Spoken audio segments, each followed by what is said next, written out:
Welcome to Turnpike Sports. I'm Dave Weishuttle, and as always, I'm joined by my producer and co-host, Doug Weishuttle. Doug, it's March.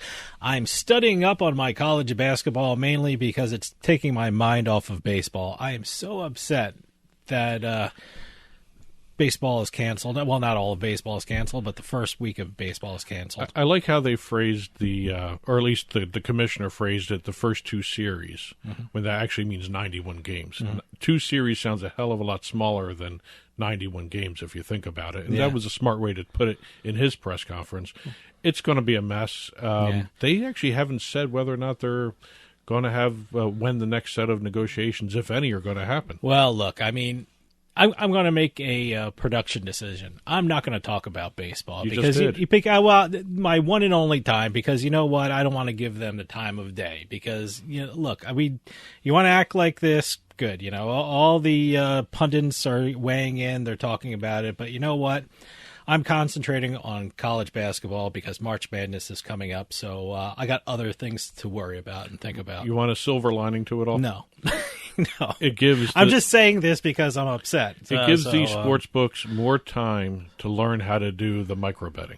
Micro market betting. Okay, well, there's a silver lining for That's you. the only silver lining to this. Great. I know, that this is going to be a mess and it's going to be a while. So we'll just see what happens. I mean, look, good luck getting back fans. I mean, they screwed up in 1994 and, they lost fans and it took a while for them to get back. And so this one might last a little longer. And again, I'm talking about baseball. Yes. I said I wasn't going to, and now we are. It's a topic that even though you don't want to talk about it, you talk about it. Yeah, I guess so. Well, we got a great show coming up. We got a By the Numbers segment. We got a Beat in the House. We got a book report. And for my interview segment, I'm talking with Greg Warren from USBets.com, Sports Handle, and Better Collective. We're going to talk about the exciting world of Canadian sports betting. Amazing things are happening north of the border, and Greg's going to fill us in on a lot of them. So, great show coming up. Today's trip down the Turnpike is brought to you by Drizzly, your online liquor store. Available in over 95 cities across North America, Drizzly offers a huge selection and competitive pricing with a side of personalized content. Now there's no need to leave the house. Get alcohol delivered in less than an hour by Drizzly. Head on over to drizzly.com and order today. And now get $5 off your first order of $20 or more when using promo code DRINK19 at checkout. Shop beer, wine, and liquor with drizzly.com. Exit 1. Well, we always talk about how sportsbooks are looking for a new way to acquire customers. Okay. I have to admit, Betway came up with a way that is probably the most unique way to attract new customers. I got to tell you, Betway is one of those. We talked about them before. They're one of those, like the symbols, their logo I see everywhere. I think the first time I saw them was last year watching an Islanders hockey game. And from then on, I'm constantly seeing them. Well, you will be hearing them from now on. I'm going to be hearing them now. They have now created a sonic brand for the Betway Sportsbook. So they have their own sound now. Is that what is that what you're getting at? It's an audio branding type of deal that they've worked out with a company called DLMDD, London-based sonic branding agency. All right. I didn't even know there was such a thing until now. When you're talking about sound, there's a store in our area. What is it called? It's an electronics store. PC Richards. Yeah, PC Richards. You hear that with Jets games, right? You hear that. That's an example of a sonic brand. Is that a sonic brand? Is that a sonic brand? Okay, that's a sonic brand. Right. Was that PC Richards? PC Richards. Okay. PC Richard and Son. Do you notice I did the do because exactly. I can't whistle. Well, you did the branding. I did the branding. Branding works. There, look at that. I just gave a commercial for him. This is going to be a 3 seconds of sound type branding, and it's already out. Oh, really? Overseas, and they have done a study on it from this market research firm SoundOut, and the sonic logo that they have created, that's what they're calling it, a sonic logo. Well, I just gave you an example of one. Has demonstrated strong brand effectiveness. Yep. Personality, a 92% recall rate. Brand appeal, 74%. And perception of brand value of 77%. According to SoundOut, those are all high marks for actual I guess, Sonic brands. Well, I just gave an example of one for PC Richards. So, anyone in New Jersey or New York, when they hear that sound, they know it's PC Richards, even though I forgot the name of it when I first brought it up. But no, they know PC Richards just from that sound. And, when you go to a Jets game, do they do that sound when they still do that, score a touchdown? Because not when they score a touchdown. If that's the case, they got some problems. They might choose another. No one's going to hear it. They might choose another event there. Yes, but, but that sound, it's recognizable here. Well, the one thing I have been trying to figure out is whether or not the Sonic brand is going to be able to be registered as a trademark, because that's the next step. I mean, we've had the brand names. Well, you're a trademark attorney. You're a trademark attorney. Yeah. What do you think? Can you do it? Well, like I was saying, you got the brand name you can trademark. You got the logo for the company that you can trademark. Some companies have even trademarked their color. Okay. And I actually took a look at these because I thought it was interesting that color can be trademarked. Examples: Owens Corning Pink, the Pink Panther. Sure. UPS Brown is trademarked. Really? That's called Pullman Brown. I did not know that. Pullman Brown, that's the official color that they have? That's Pullman the designation Brown. of that color in the trademark office. Okay. You have Tiffany Blue for the jewelers. Okay. That's labeled as 1837 Blue. All right. Barbie Pink. T-Mobile Magenta is trademarked. Okay, that's everywhere. I mean, 3M Canary Yellow. Okay, I got it. Target Red. All right. But only with the logo. Yeah, I don't think they can trademark that color. It seems kind of a common red. These last two I did not know. John Deere Green and Yellow is trademarked. That combination. Okay. And Cadbury Purple. You know the candy company? The Cadbury egg? Yeah. Well, they do other. It's getting close to Easter. So I'm starting to see that commercial with the egg where you break it open and it looks like a yolk in there. Yeah, I don't know if that's marshmallow or what. I've never had one. It's something. But no, it's the same commercial I've seen since I was 10 years old. They never change it. There's no need to change that commercial. But Cadbury Purple. It's actually in where the logo is for Cadbury. Okay. The purple behind it. All right. And also the purple in the egg. There's the little section of purple color. Okay. That's their trademark color. It's called Pantone 2685C in the trademark office. Well, when the commercial comes back on, I'll take a look for the purple? Yes. Okay, the purple. I'll look for the purple. Well, like I said, this is a very unique way of acquiring customers, and leave it to Betway to come up with that one. I think it's great. I hope they get. I haven't heard it yet. So, was it in Europe now? Yeah. Okay, I'll check it out. So, sound works. I mean, sound always works. PC Richards proved that. So. Exit 2. We always talk about esports in terms of, betting on this show, really. Yeah. But a lot of the esports industry wants to have more kids involved while they're in school. Scholastic esports. Well, I know colleges are really going to town with esports. Well, there are talking high schools about something too. earlier. High schools? This is high schools too. Oh, okay, high schools now. As a matter of fact, we had a story a couple of months ago of the Japanese high school. Okay. Just for esports. Well, this group, Publisher 2K, who they do all the football, the basketball games. They're not the Madden guys. They're not EA, but this is 2K. These are their competitors. Okay. The publisher has teamed up with a group called Play VS. All right. Play Versus. Okay.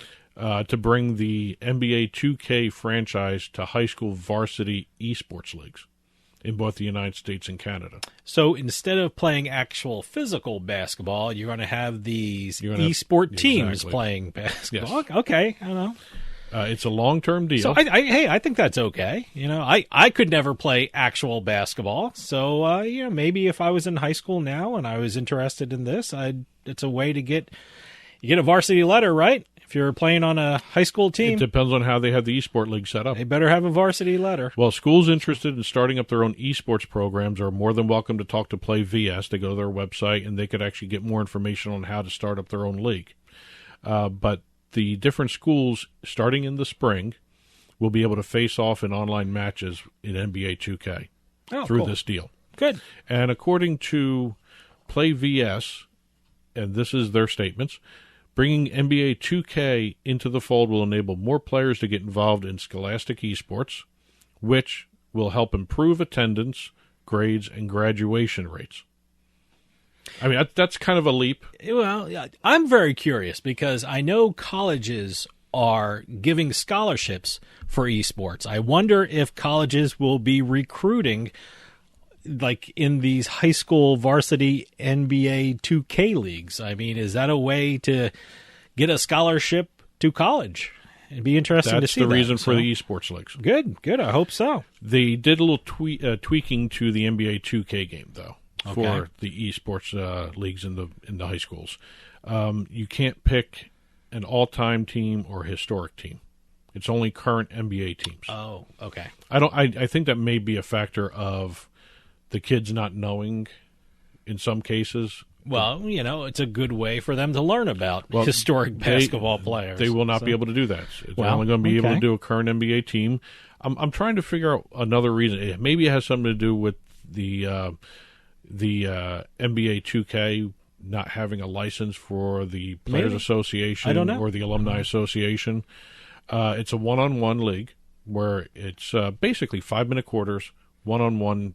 A player controls each team, and it's during the regular season. This is how they have it set up. This is what you would have to enroll into. Regular season, they're best of 3 formats. Okay, 5-minute games, so 15 minutes, and then in the playoffs and finals, it's best of 5. Okay, so they're hoping maybe this will encourage more kids to get involved in esports. We just had last week, RE Fox, Casino Esport. And the casinos are always looking at the millennials. Now the esport industry is looking at the younger generation. I guess Generation Z. I don't know whatever it is. But it's interesting. I mean, in a couple of weeks, we're going down to the Hard Rock Casino in Atlantic City for Landell, which is the first state-sanctioned peer-to-peer betting esport event. So it's going to be it's really growing, and it's great that it's starting out in high school. And once you add yourself into the NBA 2K league, you actually have the ability to go into the other games that Play VS offers. They have deals with Nintendo, Riot Games, Activision Blizzard, EA, Psyonix. You got games like Super Smash Brothers, Ultimate, League of Legends, Overwatch, Hearthstone, Madden NFL 22. I don't know what it is. And Rocket League. Is it Hearthstone? Hearthstone. I can see it here. But yeah, they got a whole list of games there. Not too many are one-on-one. They're team, most of them. So there's team building exercises for that stuff too. So, it's going to be kind of interesting to see if their claim of getting more and more people involved in scholastic esports in a high school level does translate into more attendance, graduation, all that stuff. Good. Exit 3. Well, if you've ever wanted to be screwed by a porn star, we have a story about that. It's an interesting way to start. All right. Porn star and influencer Lana Rhoades started her own NFT project. Wasn't everyone starting their own NFT project? I'm talking with the World Poker Tour in a couple of weeks. I'm interviewing the president, and they have an NFT program. They have an NFT poker club. Do they? An NFT poker club? Yes. Okay. You have to buy the NFT to participate. Oh, okay. All right. Well, see, I didn't know that. See, you're helping me prepare for my interview. Miss Rhoades. Thank you. Miss Rhoades. Ms. Rhoades. She started up this project. She has a 1.5 million followers on Twitter, and that's where she announced it. Okay. And the NFTs were cartoonish designs of her. All various cartoonish designs. They're cartoons. Okay. They're not actual drawings. pictures. They're drawings. Okay. All right. She probably would have made a hell of a lot more money if she'd offered the pictures. But these were like a cartoonish version of her, like a caricature kind of thing. And she was selling them. And right off the bat, she made $1.5 million. Wow. Okay. In a week. In a week. Right. But what happened was, at the end of that first week, she disappeared. She took the $1.5 million, cashed it out, and disappeared from the social media landscape. Her last tweet was something along the lines of, people here on Twitter and the digital landscape are too rude, I'm leaving. And so she took her $1.5 million and just disappeared. And what people found out was there's no value to these NFTs. This was one of the first NFT scams of this nature. Really? So have they found, what's her name? Lana Rhodes? They have not found her. They have not found her. Well, at press time, they have not found her yet, right? Right, at press time. All right. But she You actually... have to say that. Who knows? She they could actually- find her in an hour. Yeah, she actually went the whole 9 yards. She did the... Here, let me get my notes here. She created a NFT marketplace claiming the project was created with a goal to increase value for the NFT holders, making it a lucrative investment. Okay. She also promised the holders to sell for these NFTs will sell for more than what they paid to mint these NFTs. So when you buy them, they'll sell for more value. Okay, Which is yeah. what NFT people want to hear. They're an investment for Right. people. She called it an NFT franchise and then explained that the value and the brand itself will continuously grow.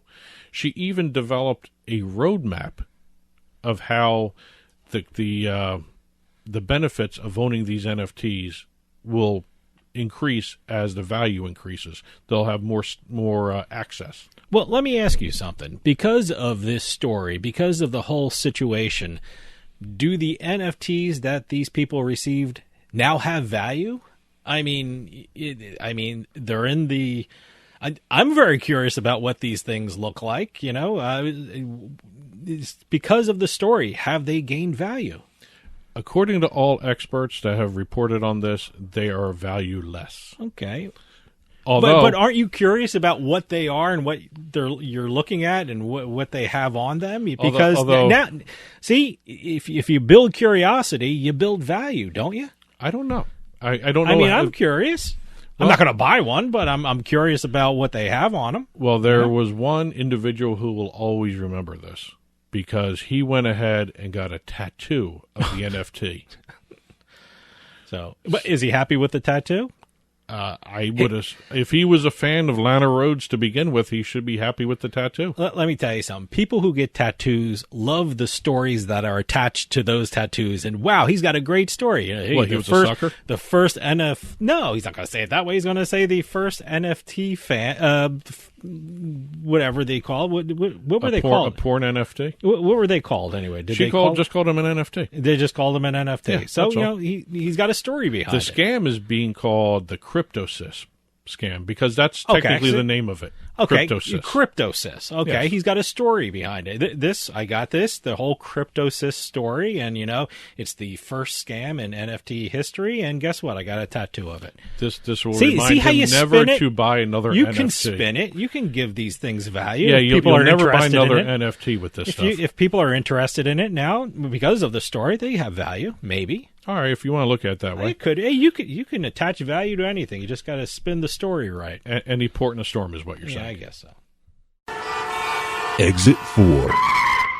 Last but not least, we talked last week in our Turnpike Sports book report about Amazon Web Services doing a deal with the Montreal hockey, basketball, college football Yeah, they did teams. a bunch of Right. deals in Canada. Well, Amazon Web Service is not done. They have done another deal with the NHL to create a new stat called face-off probability. Okay. It's another metric for people to take a look and watch hockey in terms of who's going to win a face-off. I mean, I'm assuming there's a bet for that. I'm assuming that could be a prop bet. I mean, if there's a prop bet on the coin flip at the Super Bowl, there, I guess, could be a prop on who wins a face-off. The NHL face-off metric is calculated live prior to each face-off and relies on data from the league's puck and player tracking system, the NHL Edge. So wait, you go on to Amazon. I guess, do you have to be It's going to be incorporated Prime? somewhere. It's going to be incorporated. Oh, so it's not just at Amazon. You don't have to be an Amazon Prime member. No, but to get it's this. a data feed. It's a data All right, feed. okay. They're probably going to make this accessible to other sports books, They're going to license it out. That's other what they're gonna do. I broadcasters, hope they whatever license it you out, want to call it. But they're going to take the past decade of historical face-off data and incorporate it with the current season data to see, to give you some odds on how or who is going to win the face-off. Hey, that could help. I mean, everything is all about data. Yeah, Sports betting is all about data. Broadcasting is now data. Every little bit of data helps you place a sports bet. I mean, I'm assuming that's what it's going to be used for because, Well, again, it's a matter of... Well, and everyone has these free-to-play games, these free-to-play probability games. So I'm sure it could be useful for people who want to play these free games and are not betting. Any group that uses data, whether it's sports betting, whether it's broadcasting, whether it's even newspaper sites, they all need the data. Mm-hmm. And a lot of the times you're going to see data being used not just for sports betting, but for even just talking about the game. Yeah, I bet you the teams will even use them. So I wouldn't be surprised. The teams will use them. With this data, I wouldn't be surprised some player is going to have in his contract, if he wins X number of face-offs, he gets this much of a bonus. Hey, yeah. I mean, the players could use this for their own benefit in terms of getting more money or making themselves more valuable to their next team or their current team. Sure. I think it's kind of interesting that Amazon seems to be really getting involved in the data area more so than anything else in terms of the sports industry. Great. And today's trip down the Turnpike was brought to you by Drizzly, your online liquor store. Available in over 95 cities across North America, Drizzly offers a huge selection and competitive pricing with a side of personalized content. Now there's no need to leave the house. Get alcohol delivered in less than an hour by Drizzly. Head on over to drizzly.com and order today. And now get $5 off your first order of $20 or more when using our promo code DRINK19 at checkout. Shop beer, wine, and liquor with drizzly.com.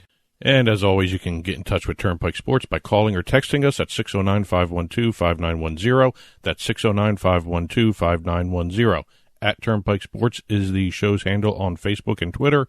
At Turnpike Sports Radio is our handle on Instagram. And as always, our email address is info@turnpikesportsradio.com.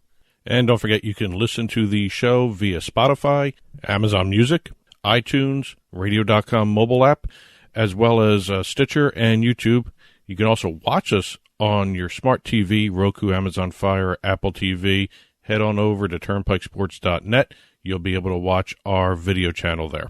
Well, we got a great show coming up. We got a By the Numbers segment. We got a Beat in the House, and we got a book report. But coming up right after this, I'm talking with Greg Warren from USBets.com, Sports Handle, and Better Collective. We're going to talk all about sports betting in Canada. So stick around. Turnpike Sports will be right back.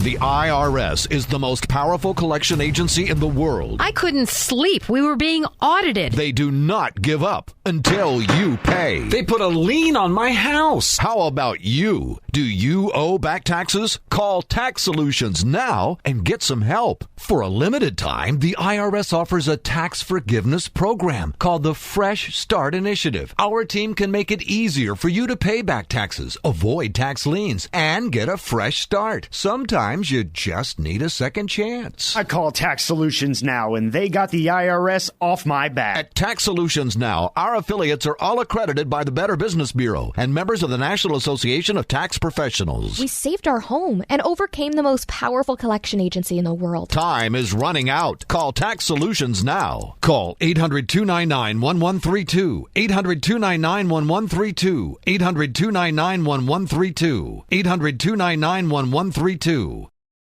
Psst. Yeah, you. Come here. Haven't you heard? We don't need to hide anymore. Now, we can shop privately for adult products at adamandeve.com. They've got massage oils, lingerie, and lots more we can't mention here. Use offer code SPICE404. They'll give you 50% off almost any one item, 3 free DVDs, free mystery gift, and free shipping. That's 50% off, free shipping, and more. Private shopping starts at adamandeve.com.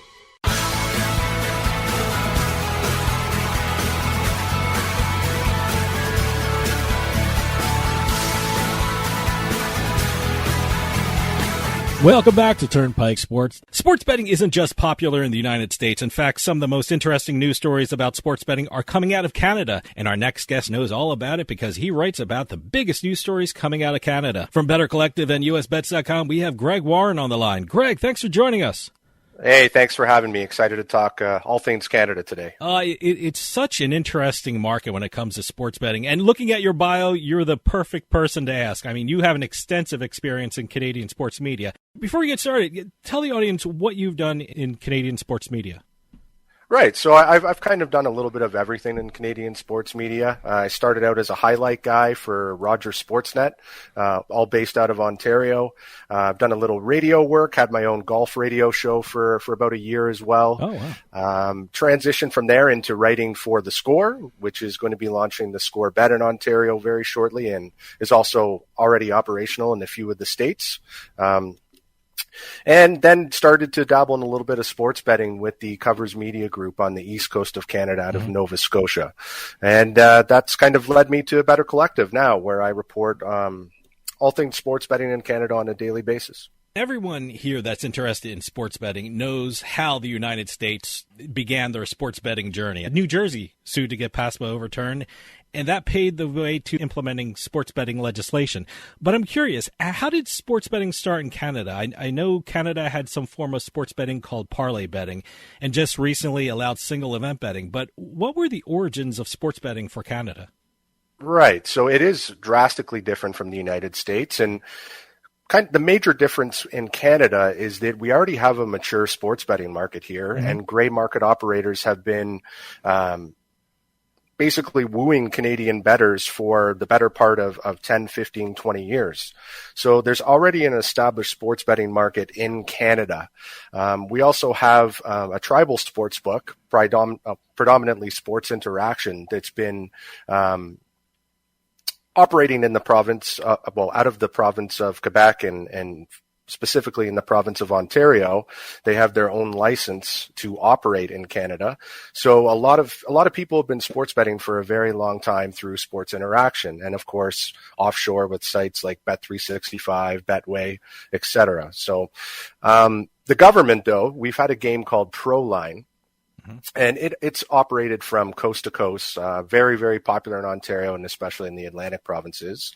And that's been a sports game that's been around for a long time now in Canada, where sports bettors had to predict at least 3 outcomes, so parlay style betting. Very, very popular, particularly with NFL and especially with NHL in Canada. So everyone's already familiar with how to bet parlay style here in Canada. But of course, the news of single game wagering is really a home run for Canada now. Now, here in the U.S., sports betting is regulated by the individual states. How is Canada sports betting set up? Do the different provinces oversee their own sports betting industry? Do they have their own rules and regulations? How is it regulated in Canada? You got it. So exactly that way. So it's the provinces are responsible for developing their own regulations and guidelines for sports betting. So what's happening in Canada right now is Ontario, which is home to about 15 million people and represents the biggest population in Canada. There's about 40 million people roughly in the entire country of Canada, and 15 million of those are living in Ontario. So they've set up 2 government entities. One of them's the Alcohol and Gaming Commission of Ontario. The other is iGaming Ontario. And they've gone and developed a framework for sports betting in the province specifically. Anything from advertising to player location, tax rates, all of that is being handled by those 2 government entities. And so what's happening now is we have private operators that are applying for licenses, and some of them they have been approved already, and many more will be approved leading up to an April 4th launch in Ontario specifically. So the other provinces right now, there isn't any talk of really establishing legal framework yet. Everyone's kind of watching Ontario. But each entity, so Nova Scotia, British Columbia, Saskatchewan, all of those provincial governments will be responsible for regulating and coming up with all these rules and guidelines for private operators eventually. You know, that's interesting because I was going to ask you, in the U.S., there are states that are industry leaders. I mean, in Nevada, New Jersey, New York is kicking everyone's butt when it comes to handle and revenue in just a short time. In Canada, is there an industry leader or is there an expected industry leader when it comes to the provinces? I mean, is there a Vegas version of Canada? Like I said, I'm hearing big things for Ontario, but what are the regions and the important dates we should be aware of when it comes to sports betting in Canada? Right. Well, you said it. Ontario is definitely the hub of everything sports betting right now. So Ontario is really taking the bull by the horns. The provincial government is really backing this legislation, and they want to get the market up and running. So they've already agreed to launch in Ontario, and we're going to have roughly 30 private operators that are going to launch, including some of the major players that you guys know in the United States, like BetMGM, PointsBet, FanDuel, etc. So we're going to have this crash of 30 private operators on April the 4th. There's still a lot of details to be ironed out surrounding the framework, but the government has given them that firm date of April the 4th. So that's going to be a very exciting day in Ontario. So yes, Ontario is really taking the bull by the horns on this, and the other provinces are kind of watching, and they want to see how this all plays out before they make any major moves. In Ontario, do you expect them all to go live at once? Is there going to be a staggered opening? Are some ready to go and some not? How is that going to look on April 4th? Exactly. So that's to be determined still. Like I said, there's still some details to be ironed out. Right now, PointsBet Canada and the Score Bet have approved licenses. They've publicly announced it. There's also a company in the iGaming realm called Rivalry that has an approved license as well. So right now we only have 3 approved operators, but we're expecting in the days, weeks, and coming up here that we're going to have more announcements, and we're going to find out exactly how many of these private operators are going to be able to launch. So we don't know if it's just going to be, up to 20, 30 companies launching on April the 4th, or if it will just be a select few. We still don't know. What do you expect going forward with the different provinces in Canada? I mean, here in the U.S., there are so many different rules and regulations that could vary from state to state. One example I always throw out is collegiate sports. Some states don't allow betting on colleges located within their borders. Some states don't allow betting on collegiate events taking place within their state. And then there are other states that allow college betting on teams, but no prop bets on their athletes. What kind of limitations are there for Canadian sports bettors, and how do you think that the rules and regulations are going to vary from province to province? Right. Okay. So that's a really tough question. What I can speak about is what I know regarding the Ontario situation right now, because they have ironed out some of those details. So pretty much everything is fair game except for any sports that involve amateur athletes, specifically athletes that are under the age of 18 years old. So it's a big no-no to bet on minor hockey. So junior hockey is very popular in the province of Ontario. So that's a big no-no. So you won't see any of the sports books offering odds on anything like that. Everything else is fair game. And I don't really see, we don't know because the other provinces haven't developed any framework for their sports betting yet specifically. But what I will predict is that everything should be fair game. I don't think it's going to vary, say between Ontario and Manitoba, as far as what the offerings will be for bettors. I think that will kind of be more of a Canada-wide thing, and I think a lot of the provinces will piggyback off of the framework that Ontario uses, and you probably won't see too much variation. Again, that's an educated guess because we don't have the framework, but that's what I think will happen.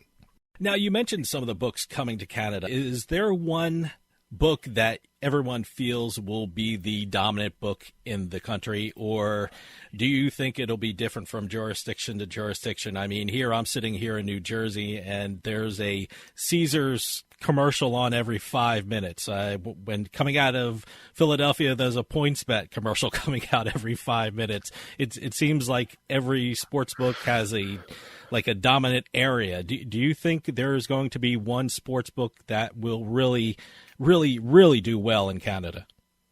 Yeah, so we're heavily influenced by the United States and all of the advertising campaigns there. So I think the usual players, DraftKings and FanDuel, they're going to be huge. They're going to bring offerings to the table that nobody in Canada has seen before. PointsBet is making a huge push in Canada. They've announced all kinds of interesting region-specific partnerships with Alpine Canada, with the NHL Alumni Association. And also with the Trailer Park Boys. I don't know if you guys have ever seen sure. that hit comedy TV Yeah. series. Very popular here in Canada. Very funny guys. So I think those three are definitely going to do well. Caesars already has a casino in the Windsor area, right across the border from Detroit. So I could see them doing quite well in the region as well. But it's tough to say. There's a lot. There's a lot to be determined on that front. An interesting operator from my perspective is the Score Bet. The Score has been operating in the Toronto area as a media outlet. They had a TV cable station for a long time, and now they've kind of morphed into the digital side of things. They have a very popular sports app worldwide. I have it on my phone. I love it. There you go. There you go. Yeah. So the Score, I think they're an interesting one. They already have quite the following in Ontario, so I think they'll also do quite well if they can convert their users on the sports app into their sports betting app, which I think they shouldn't have too much of a problem doing. Do you think that one sport is going to be the most popular in Canada? Canada, when I think of Canada, I think it's got some of the greatest hockey teams and hockey players around. For the U.S., NFL is king when it comes to betting. But then there are always some strange sports coming out of, like Colorado and Oregon. I have no idea why their top 5 bets are sometimes on table tennis. It's always one of the top 5 sports that they bet on. Only in Colorado and Oregon. I don't understand that. But for Canada, is there going to be one sport or one interesting sport that maybe the U.S. won't be betting on that Canada will bet on? Sure. So here's what people are betting on in Canada. NFL number 1 by far. Really? Okay. Yes, Canadians love their football. Also, our own football league, the Canadian Football League, the CFL, very popular with bettors here too. So we have the CFL season runs from the late spring through the summer and into the fall. So it kind of takes the spotlight here in Canada while the NFL has their off season. Obviously, hockey is huge. People love to bet hockey all across the nation. And something that's a little more region specific, I would say, that's very popular to bet on is curling.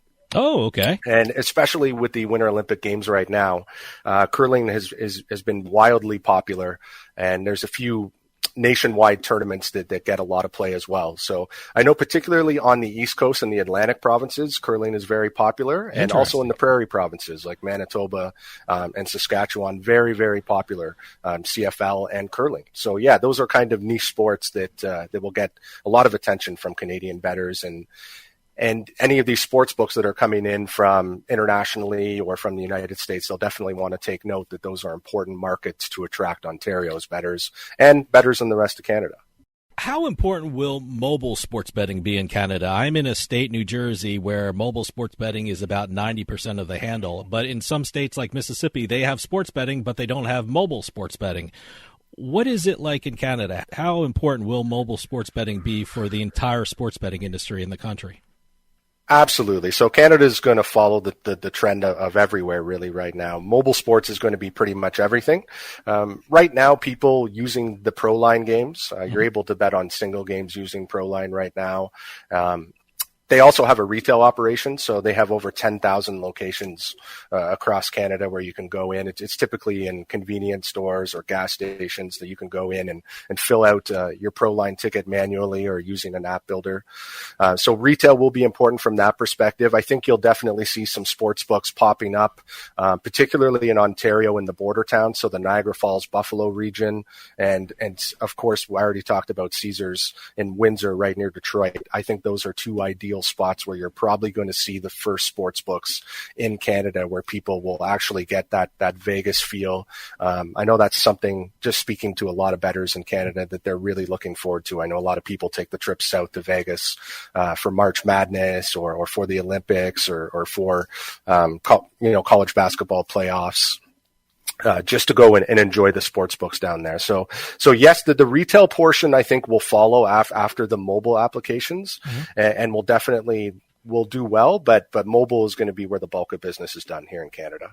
Earlier in the interview, you mentioned offshore sportsbooks, and it's interesting. This morning, I just heard a commercial for a sportsbook here in New Jersey, and they stressed, we're more safe and secure than offshore sportsbooks. I'm very curious, what is Canada doing about offshore book? They're in the sports betting business now, and I'm curious about what they're saying, stay away from the offshore books, come give us your money. What is the relationship now between Canada and the offshore books? Right, exactly. So the offshore books have been able to function here for a long time. And again, this framework is still developing, so it's not concrete. But what I'm hearing from sources here in Ontario specifically is that any offshore operators are going to have to obtain an Ontario iGaming license, and if they want to continue to operate in the province. Mm-hmm. And additionally, what they're going to have to do is open up a .ca domain, and they're going to have to convert their bettors from their existing site to their Canadian site. So it shouldn't be too difficult because all of these offshore operators already have tons of player databases that they can draw off of. So they're going to be reaching out through their apps. They're going to be reaching out through email, and they're going to have to ask their Canadian subscribers to basically set up new specific Canadian accounts. We could see them offering some intriguing bonus offers to do that. So it's something that a lot of the new operators to Ontario aren't too happy about, because the offshore books definitely have a major head start on the rest of the field, because they have these databases already. So the relationship between Canada and the offshore books is actually particularly good, and that they're in an advantageous position right now. Well, recently the Super Bowl was played, and the numbers here in the U.S., the betting numbers were just incredible. Nevada had a handle of over $179 million. New Jersey had a handle of over $143 million. New York's numbers were off the charts. They're just doing incredible. But I'm curious, how was the betting on the Super Bowl for Canada in the sports betting industry? Exactly, yeah. So all I can tell you is the limited information I have, which is from the provincially run lotteries and the Pro Line. And also Play Now out in British Columbia. So British Columbia was the only, the British Columbia Lottery Corporation was the only place that would actually give me numbers. And they're saying that they had more than 70,000 bets that were placed, and that basically equaled out to about $2.1 million. Out on the east coast of Canada, the Atlantic Lottery Corporation, they reported that they had a record this year. They didn't want to give specific numbers. And same with Ontario. They said that the Super Bowl was very, very good. It was way better than any playoff games or the Grey Cup that they had. But they didn't specifically want to reveal any handle numbers either. So the general consensus in Canada is that it was record-breaking from coast to coast. Wow. And out in BC, the previous record for them, I believe, was just over $1 million. But there's kind of a huge asterisk with all of these sports betting numbers, because this is the first time that Canadian bettors have ever been able to bet on single events. Before it was just parlay style, obviously not as much interest. With single game wagering being in place this time around for the Super Bowl, it was obviously a huge hit. Well, I got to ask you about another huge betting event that's coming up in the U.S., and that's March Madness. What are the expectations for Canadian sports betting industry? When it comes to that event, it's mainly U.S. colleges and universities. What are the expectations for March Madness in Canada, and are you expecting something along the lines of another record-breaking event like the Super Bowl? Right. So unfortunately, a lot of the private operators were really pushing to get that date.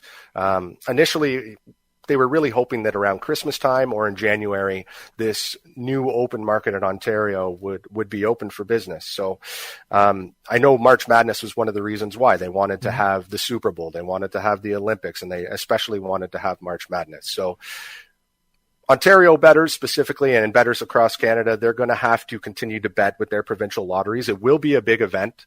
It won't be as big as the Super Bowl, and I don't think it will be as crazy as it is in the United States. A lot of popular teams like UConn, Syracuse, Gonzaga, they're particularly followed by Canadian sports bettors. Any university team that has a major Canadian star will be a big hit. I know a lot of bettors here, it'll be more like office pool type stuff, putting together brackets, or I know a lot of people still use Yahoo Sports or CBS, and they'll be filling out their brackets that way. Right now, the provincial lotteries haven't announced any plans for any kind of fun bracket type structure, but that is something that we could potentially see here in Canada in the next few weeks. Well, you mentioned the Olympics, and I want to ask about that. But first, I want to say congratulations to the Canadian women's hockey team. They beat the U.S. for the gold medal. Congratulations to Canada. What about the Olympics? Has there been heavy betting on the Olympics? I know in the U.S. the TV ratings are down, so I'm not quite sure how that would translate into betting numbers. But What is it like in Canada betting on the Olympics? Right. So I haven't. I don't have any specific numbers from the provincial lotteries yet on how their Olympic handles have been. A lot of the conversations I've had with them recently have been surrounding the Super Bowl, and I know they're kind of running around pretty crazy right now, just trying to keep on top of everything. So, but from the limited conversations I have had, most of the action has been on snowboarding in Canada. Those Really? have been big Okay. events. Obviously, hockey has been huge. Sure. Unfortunately, the NHLers pulled out of the event. I think they would have seen a lot more interest if, Sidney Crosby was there, Nathan McKinnon was there. Some of the really big, high-end Canadian stars were playing in the event. And I'm sure it's the same across the United States if you speak with the sports books there. Mm-hmm. Obviously, a lot more excitement if the NHLers were involved, and curling. So I'm imagining those three will basically make up the majority of the bets that were placed over the Olympic break. But next week I'll be talking to a few of the sports books in Canada. And if you give sportshandle.com a follow or usbets.com a follow, we'll have more information on that from Canada next week. One of the things I find fascinating about the sports betting industry are the deals that are being made. And recently you wrote about a very significant deal in usbets.com. And Entain, which is a huge name in the gaming business, purchased Avid Gaming. Why is that deal so significant, and what does it mean for the Canadian gaming industry? Right, exactly. So this is kind of an interesting acquisition because, as I spoke about earlier in this conversation, Sports Interaction is going to be a part of this deal. So Sports Interaction is taking a stand right now. They've actually said that they're not going to use Entain's Ontario license. Entain has applied for an Ontario iGaming license, but Sports Interaction is saying, no, we're going to continue to use our tribal rights. So it's really kind of presented this interesting dilemma in Ontario specifically for regulators because Sports Interaction is using its tribal license and it continues to operate in Ontario. So I foresee a few legal challenges coming down the pipe here, and a lot of the tribes are kind of teaming up. They're not happy about this open market launching because they do get a percentage back from all of the provincial lotteries for their own Indigenous-led community incentives. So it's a big deal here in Canada because of the involvement of Sports Interaction, and we're going to have to see how that plays out over the coming weeks and months. The Ontario government hasn't responded to Sports Interaction yet in their claims that, no, look, we're not going to get an Ontario license and we're going to continue to do business as usual. So we'll see how the Ontario government responds to that and to see if they can come to some kind of understanding or agreement. One thing I've noticed from the mobile sports books here in New Jersey, where I'm sitting, is that they have online casinos attached to them. What is going on with regard to online casinos in Canada? And if they don't have them now, can you possibly see them in Canada's future? Right, exactly. So we already have them. It's kind of the short answer to that question. So the provincial lotteries, as well as offering sports betting, they do have iCasino offerings now. Mm-hmm. So places like the Ontario Lottery and Gaming Commission Corporation, they already have these systems in place, and people are already enjoying these games. Obviously, along with the sports betting community, a lot of operators that are applying to operate in Ontario, they also have iCasino and iGaming options for people as well. And esports is another whole untapped kind of resource here too. Yeah. So I know there's a few companies that are looking into that.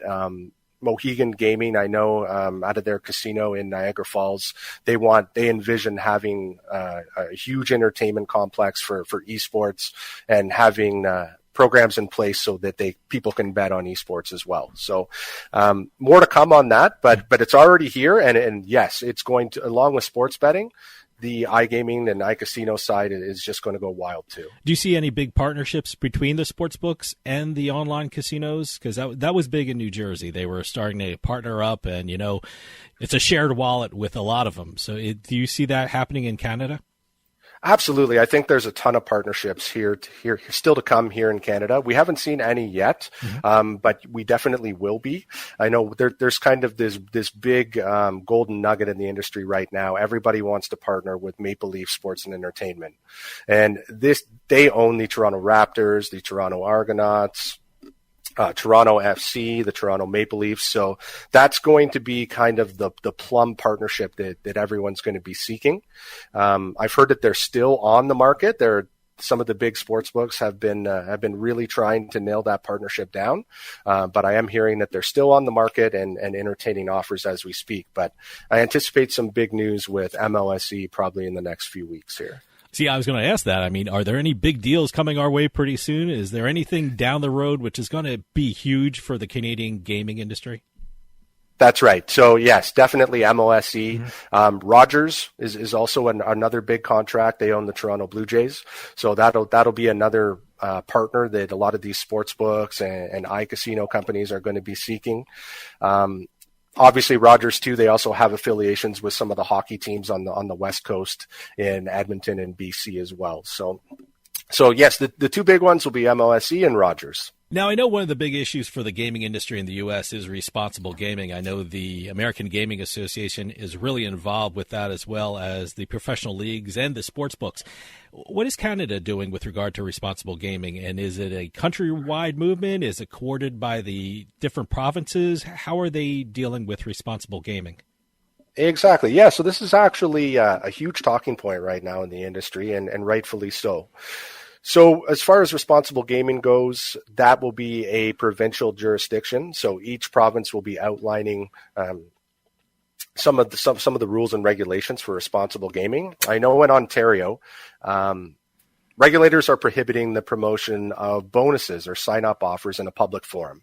So you're not going to see a billboard or let's say like a PointsBet or a FanDuel, putting out any kind of direct bonus information on Twitter, on Facebook, TikTok, or putting up a big billboard in downtown Toronto, announcing, some of the bonus or deposit matches they might have. So you're not going to see anything. So really? They're also implementing a province-wide exclusion program. So if you report yourself as a problem gambler or somebody else reports you on your behalf, you're not going to be able to open or use accounts with any of the private operators in Ontario. So let's say you have a FanDuel account once they launch in Ontario and you report yourself as a problem gambler, you're not going to be able to open an account with the ScoreBet or PointsBet. It's just not going to happen. So those are some of the things that are being discussed and are in the framework right now. But the onus will be on the private operators to teach people how to bet and how to educate them on safe, responsible gaming practices. I was speaking with Nick Sulsky over at PointsBet Canada, and he said he wants to use his NHL alumni partnership to really hammer home his responsible gaming aspect for PointsBet this year. He's going to use some of the ex-hockey players to basically run some educational platforms across the province and to help people out in that respect. Greg, we're running out of time, but can you give out your website where people can go and read your articles, and also give out your social media address so people can keep up with what you're doing? Absolutely. So you can read anything that I'm writing about on sportshandle.com. I also appear on usbets.com. You can find me on Twitter at GregWarrenBC. And so if you ever feel free to reach out if you have any questions regarding Ontario or Canada, anyone that's listening, and lots more to come from us here in Canada. Greg Warren from usbets.com, Sports Handle, and Better Collective. Thanks so much for coming on and giving us an update about what's going on in Canada. It's a very interesting gaming market and sports betting market, so please come back on and keep us updated about what's going on in Canada. Thank you so much for your time. Thank you, guys. Take care. Stick around. We'll be right back with more Turnpike Sports.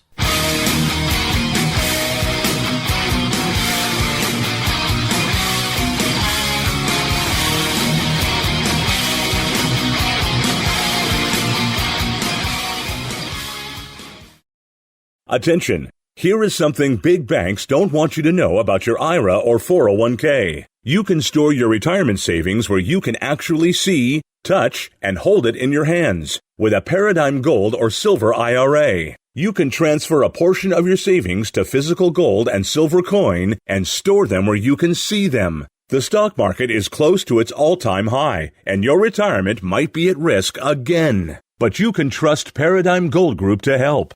Call 800-417-3932. 800-417-3932. Paradigm Gold Group is a gold IRA leader, rated A+ by the Better Business Bureau, where gold and silver has been in the family business for over 40 years. Call for your free guide to Paradigm's Gold IRA. Protect your retirement savings today with Paradigm. Call 800-417-3932. 800-417-3932. We'll get back to the show in a few moments, but I just wanted to take some time and tell everyone about Bean Genius, the smart specialty coffee subscription service.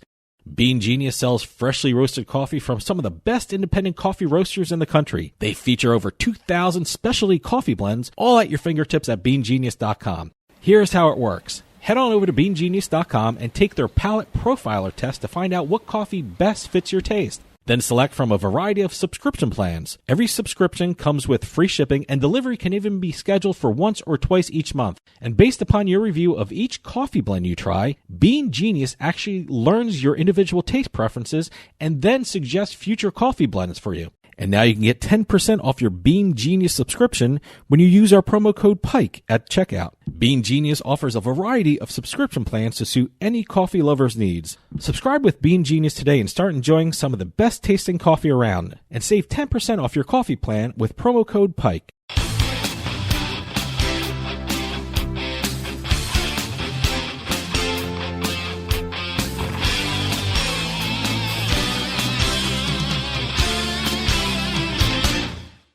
And By the Numbers is sponsored by Play Sugar House Online Casino and Sportsbook in New Jersey. Sign up at playsugarhouse.com/pike and get a first deposit match of up to $250. Enjoy the casino experience online. Play Sugar House offers over 400 games online, slots, table games, hey, even bingo. It's like being in a casino without leaving your home. And welcome to this week's edition of By the Numbers, where we're going to be talking about a certain number or a couple of numbers or a statistic that's going to relate to the gaming industry, the sports betting industry, the casino industry, and I'm going to have Dave try and guess it.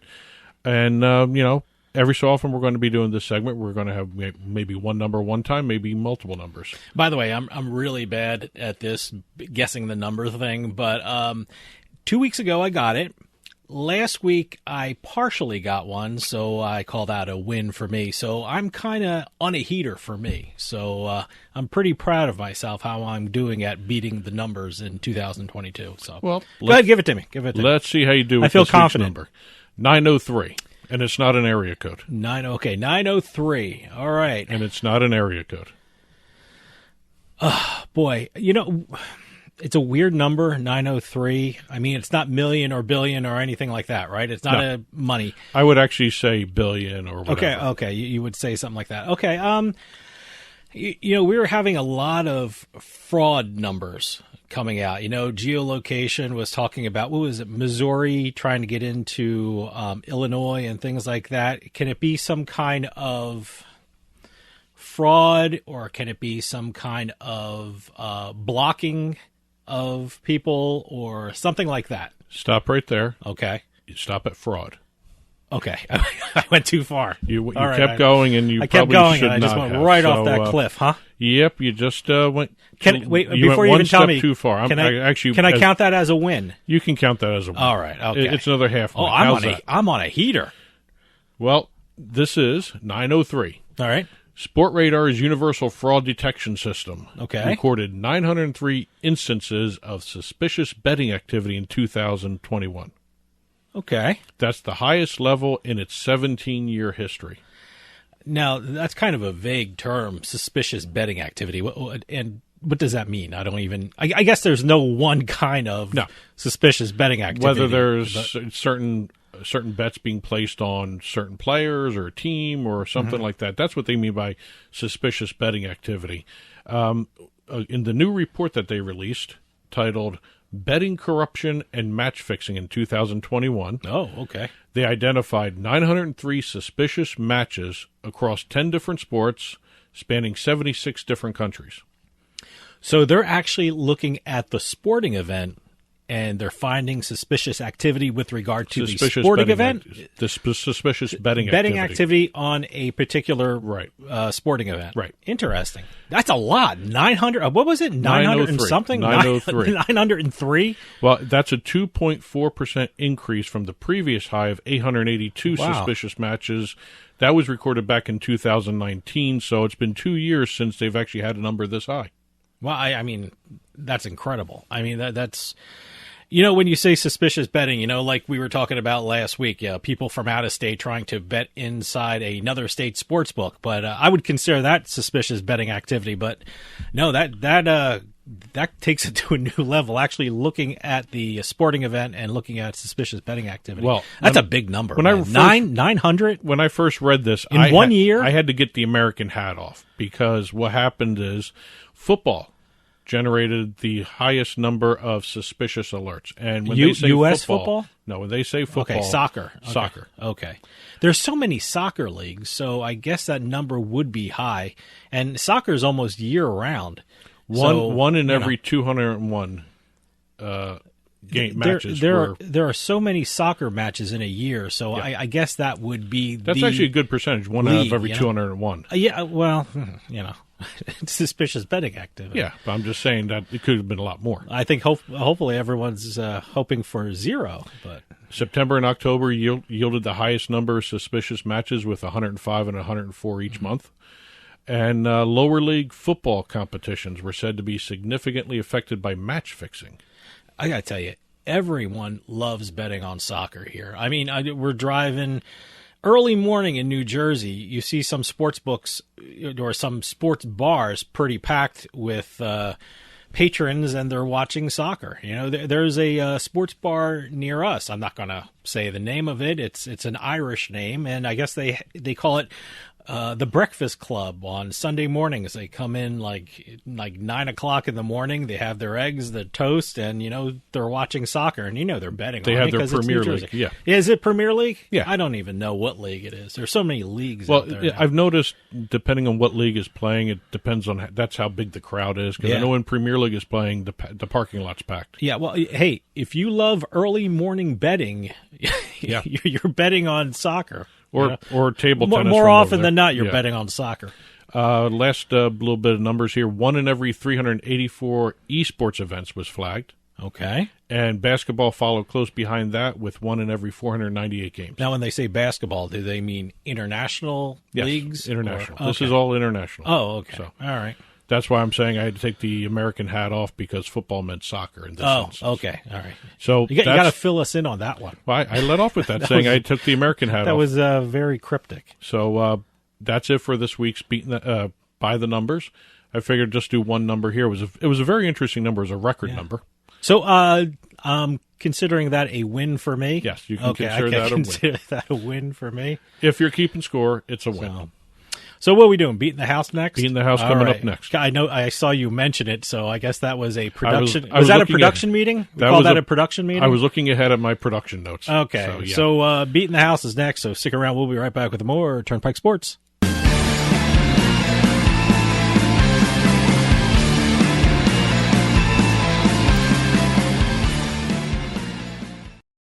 Auto Accident Help Desk is a marketing agency connecting callers with attorneys. Providers pay a fee for advertising services. I love getting my kids ready and driving them to school. But a careless driver can change your life in an instant, and insurance companies want to settle on the cheap. Auto Accident Help Desk connects victims with powerful lawyers. They fight for you. I called Auto Accident Help Desk and got help for my pain and suffering. Don't let an insurance company take advantage of you. Our attorneys fight and beat big insurance every day. Call 800-297-9766. 800-297-9766. If you've been injured in an automobile accident in the last 6 months, you owe it to yourself to make this free call with no obligation. We're available 24/7 to help you get the money you deserve for your pain and suffering. Auto Accident Help Desk helps accident victims like you every day. Call 800-297-9766. 800-297-9766. 800-297-9766. Today's trip down the Turnpike is brought to you by Drizzly, your online liquor store. Available in over 95 cities across North America, Drizzly offers a huge selection and competitive pricing with a side of personalized content. Now there's no need to leave the house. Get alcohol delivered in less than an hour by Drizzly. Head on over to drizzly.com and order today. And now get $5 off your first order of $20 or more when using promo code DRINK19 at checkout. Shop beer, wine, and liquor with drizzly.com. Is your bathroom looking old and worn out? Want to update it, but you don't know where to start?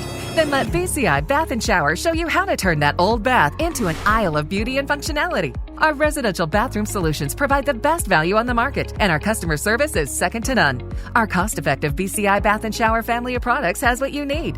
Remodeling our bathroom was a big decision for us. They didn't make a mess out of our house at all. And at the end of the day, we had a beautiful new bathroom. And it was a great experience the whole way through. We have the best monthly payment programs in the industry, with payments as low as $68 per month or no interest, no payments for 18 months. That's right. Get the bathroom of your dreams now and pay for it in 2021. Call 1-800-308-8291 for a free no-obligation price quote. That's 1-800-308-8291. When you want quality bathroom products at a great price, it's got to be BCI Bath & Shower. That's 1-800-308-8291.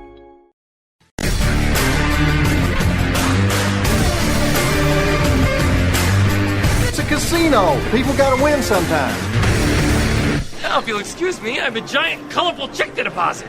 Beating the House is brought to you by BetMGM Casino. Play your favorite casino games at BetMGM Online Casino. Slots, table games, live dealer games, everything you love about Atlantic City and Vegas, all online at BetMGM. Don't wait. Join in the fun now. Go to BetMGM Casino, create an account using our promo code Turnpike, and become a verified player. New players get $25 free when signing up, plus a first deposit bonus up to $1,000. That's promo code Turnpike at BetMGM.com for a 100% deposit match up to $1,000 plus $25 free. Grab a lion's share of the fun at BetMGM.com. Must be 21 years or older to place a bet. Terms and conditions apply. Gambling problem? Call 1-800-GAMBLER. Welcome to another edition of Turnpike Sports Beating the House, where we're going to crisscross the country talking about the different casino wins, the jackpots that occur by the slots, by the table games, sports betting wins. Pai Gow poker seems to be a big one the last couple of weeks. Really? You got another Pai Gow poker? Looks like I got another Pai Gow poker. I'm trying to learn that. I'm still in the process. But is this another one of those stories where someone tried Pai Gow poker for the first time, they won this huge jackpot and something like that? Or I wish I could tell you, because it was just a little blurb from the casino that released it. Okay. And, I think we had one of those a couple of weeks ago. That someone tried Exactly. Pai Gow poker and they had a jackpot.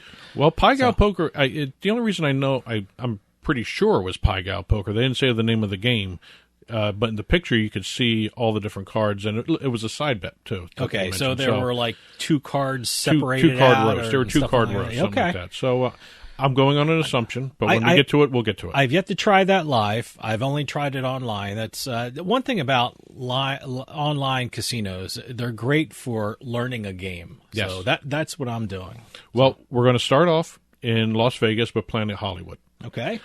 And this is a short one because it was just thrown out there on Planet Hollywood's Twitter handle. It was a $4 bet to win $1.47 million on a Buffalo Diamond slot machine. Wow. $4, really? Always watch out for the Buffalo.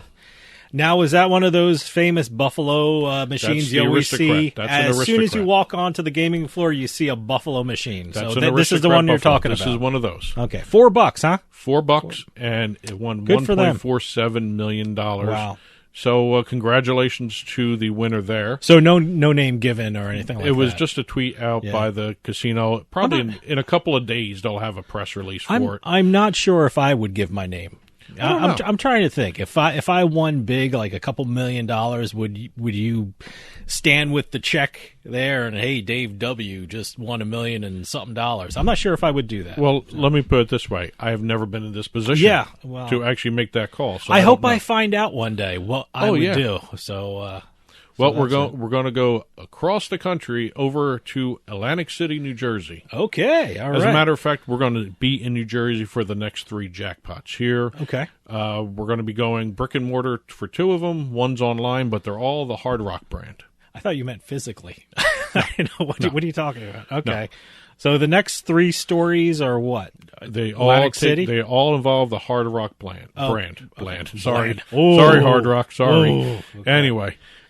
The Hard Rock Brick and Mortar Casino, Atlantic City. Anthony L. of Jersey City, New Jersey, won $766,499 on a $1 wide area progressive Wheel of Fortune slot machine. No mention of what the size of the bet was. Okay, but let me tell you something. Wheel of Fortune is one of those machines It's that like the just Buffalo machines. give money, man. It's Divine Fortune online. I know they're really great for giving away money. The Wheel of Fortune is always great in the brick and mortar and online. And you have the Monopoly games. Yes. The whole family of Monopoly games are really great for, I guess you would consider them loose slots. So They're designed to pay out. Yeah, well, they do. They do. Well, we're going from the brick and mortar. Well, actually, we're going to stay with the brick and mortar. The reason I'm having two more Hard Rock branded jackpots here, they both occurred on the same day. Oh, wow. One online, one in the brick and mortar. Okay. Brick and mortar was a $62,000 jackpot playing Double Top Dollar by IGT. Okay. And the online was a $50,000 online jackpot playing the Riverboat Queen slot by Every Interactive. I took a look at this game because, the online games, I always find it interesting because they have different themes. And they have some really cool graphics. Mm-hmm. Okay. And this one is the Riverboat Casino theme. Okay. And it has multiple jackpot features as also multiple bonus features. So whoever won the $50,000 may have hit one of these features. They got a one spin on the wheel. The wheel bonus is the one feature. Players get one spin on the wheel for a chance to win up to 25,000 credits. Okay. On a single spin. I got to tell you, I got to write down some of these slot machines that you're talking about at Hard Rock because in a couple of weeks we're going to be down at Hard Rock for the what's it called, Landduel? Yes. It's the first state-sanctioned peer-to-peer betting event for esports. Yes. I think I got that all right. You got that right. Yeah, no, you got okay. that right. Yeah, no, but it should be an interesting event. So, and it's one. And while I'm there, I'm going to check out what are the Wheel of Fortune you said, and the Double Top Dollar. Double Top Dollar. All right. That's almost a classic looking slot. Okay. So, but again, 3 jackpots with the Hard Rock brand, 1 online, 2 brick and mortar. So congratulations to those 3 players. We're going back across the country now to California. Oh, okay. We actually have done Chumash before. Can't remember. But Chumash I'll take Casino, your word for it. A Northridge, California woman hit a jackpot of $415,000 from the resort's bonus spin blackjack progressive jackpot. It's not a slot machine; it's a table game. Okay, just so you know, because when we're talking progressive jackpots, usually we talk about a slot machine. What threw me is you wrote down bonus spin. So yes, well, I will get into that. Oh, okay, all right. Yes. There's a spinning element to it. There is. Okay, all right, and it comes out of a side bet. Okay. This was the largest payout from a table game in the resort's history. All right. The previous record was $168,187. So it blew right by that one. Yeah. The woman played a $5 side wager on the bonus spin blackjack table game. She was dealt the blackjack, which prompted her to press a button and watch a virtual wheel spin until it landed on one of 12 cash prizes. Oh, okay. All right. The wheel landed on the progressive jackpot. I have never played a game like that And before. if anyone's watching me on TV, I am looking at my notes, so I got that procedure correct. Yeah, I'm looking at your notes, too, so I'm trying to figure this out. So she got blackjack, which allowed her to make some kind of bonus spin. Right. You hit a button, and it virtually spins. Before that, she made the side bet. Okay. Then then the table game dealt her a blackjack. Okay. Which triggered the bonus spin. All right. And then she watched the virtual wheel spin until it hit the jackpot. Okay. First time good for her. First time it's hit the jackpot in over 2 years. Wow. The jackpot had been building since it was last won on New Year's Eve in 2019. I was going to ask that. It's been building up for 2 years? Yes. Really? Yes. Wow. $105,000 was the jackpot back then. Going back to Las Vegas, we have the Boulder Station Casino, and this is what I was talking about at the top of the segment. We have a Vegas local at the Boulder Station. He hit, or she hit, they didn't say. They hit a 7-card straight flush with a joker for $302,900, and then there was a $9,000 fortune bonus win. Oh, okay. So that's why I'm saying it's got to be Pie Gal Poker because of the side bet. I don't know. There's a whole bunch of these table games, like Let It Ride and, the Caribbean poker stuff, and who knows what it is. But it sounds like Pie Gal. I mean, and you showed me the picture, yes. and it kind of looks like Pai Gow. So it had the that's what I'm 5 saying. cards and had Yeah. the 2 cards on the side there. It's So- if anyone's interested, if you ever go to the station's casinos, go all the way down to the bottom of their webpage and take a look at the blog. Mhm. That's where they announce some of these things. Oh, okay. And it's very cool that they give them their own page where they announce what the game was, most of the time, except for this one, obviously. And they put a picture up. So, staying in Vegas, we're going over to the Link. As a matter of fact, people who watch Daily Wager, that's the Link. Oh, okay. That's where they filmed it. I didn't know that's where they filmed it. The Okay. Link Hotel and Experience in Las Vegas. That's its formal name. Hotel and Experience? Yes. Okay. Yes. All right. A man from St. Paul, Minnesota, won a jackpot of $145,567 playing Mega Jackpot 3-card poker. Another table game. Yep. So another big jackpot coming out of Vegas. Mm-hmm. We're going to leave Vegas now. Oh, okay. And we're going over to Idaho. Have we ever had anything from Idaho As a before? matter of fact, we've had this casino. This casino, huh? This exact All right. casino. Idaho is the land of jackpots, I guess. Yeah, I guess so. Coeur d'Alene Casino. All right. Brian and his wife, and I'm reading this because I thought this was the way it should be read here. Brian and his wife were betting pennies at a $5 per spin Aristocrat Caribbean or Caribbean?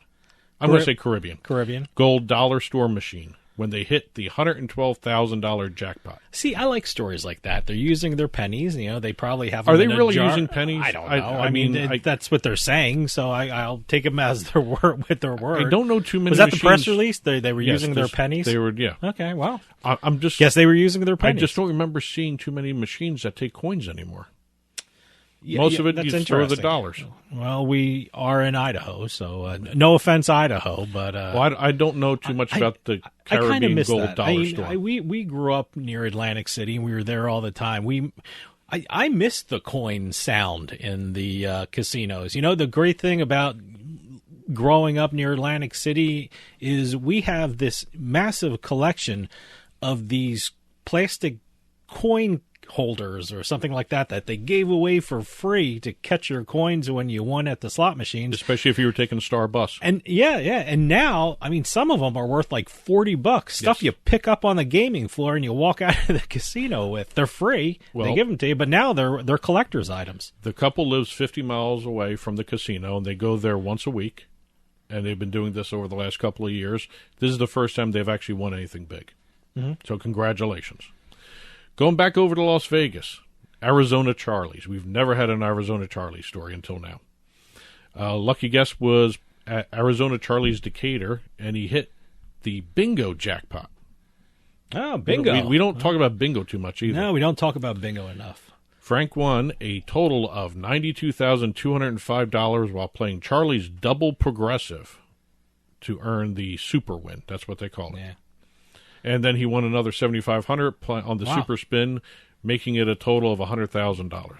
You know who's really pushing their bingo is Borgata, because they just started their online bingo game. Borgata Bingo. Yeah, what is it? 90 ball or they have 70? Two different kinds. They have 90 75. ball and 75 Right. ball. And I don't think anyone else has 75 ball bingo. No. This is how much they're pushing it. They have TV commercials in New Jersey talking about Borgata bingo. So, Well, if you go to our I did play it, though. If you go to our Turnpike Sports Radio.com website, you'll see a Borgata Bingo link. Oh, okay. Please try it out. It's actually a fun game. Can they sign up using a code of ours? Just click on the link and start playing. Oh, okay. Yeah. Sign up and start playing All right right. there. Yeah, good.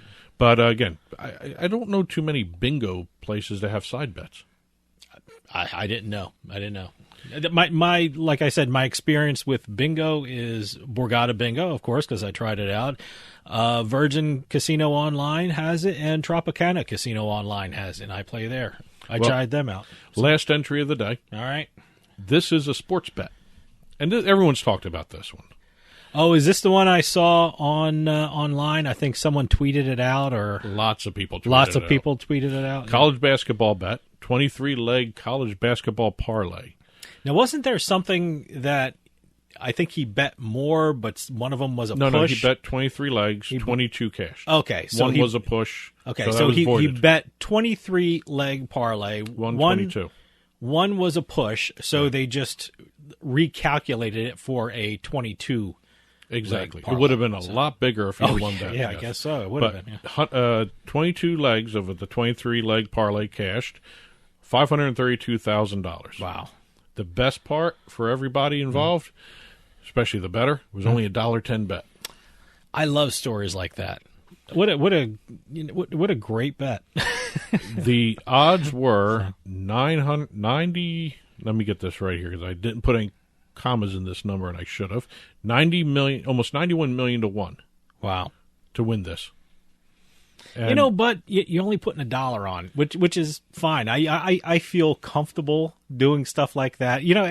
Every Sunday for football, I do this $1 parlay, and I just do some crazy stuff because it's only $1. It never hits, but if it does hit, and it's never hit, I get like a huge amount of money.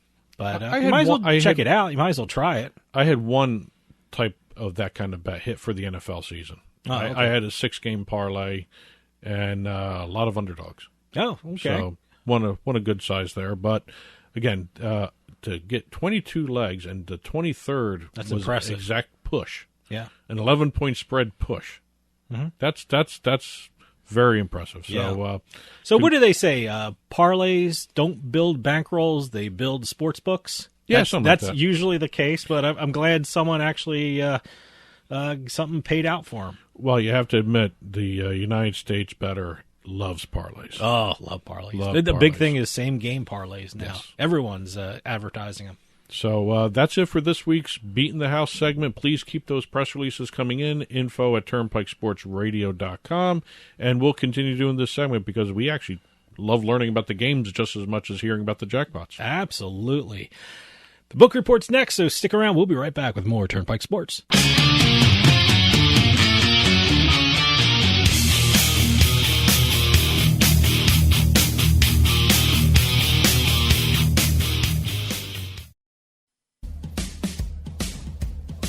With some of the best promotions and offers in the sports betting market, PointsBet simply stands out. PointsBet is the only U.S. online bookmaker to offer points betting, where every yard, every point, every goal, even every play matters. Same-game parlays, good karma payouts, early payouts, and exclusive game day promotions and guarantees for all sports. PointsBet offers more bet types than any other bookmaker in the world, offering a unique set of markets that aren't available anywhere else. And now PointsBet is offering one of the best sign-up offers in the sports betting market today.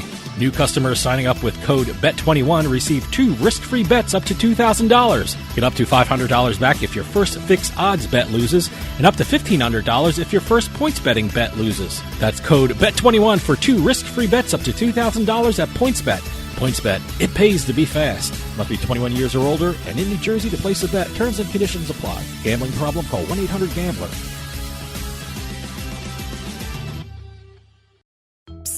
Yeah, you, come here. Haven't you heard? We don't need to hide anymore.